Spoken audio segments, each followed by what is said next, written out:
Just to whip up something quick and fast. Then 2 pieces of corn and I have little Maggie all-purpose and garlic powder with parsley.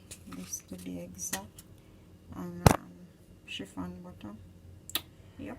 Make some pepper, Cajun, garlic. Alright, so I use the Cajun seasoning here. It's nice with the shrimp and a little bit of Maggie all-purpose.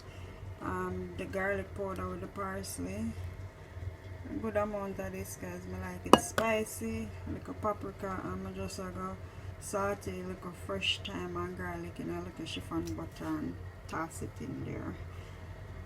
Yeah. Quick and fast. Look how low on here.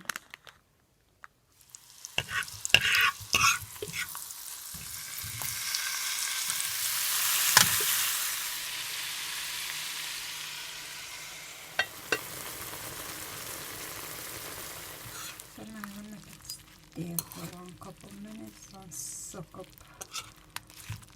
the sauce there. The one I named the quick and fast platter. Quick and fast.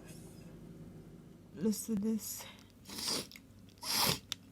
With that pepper oil, nice.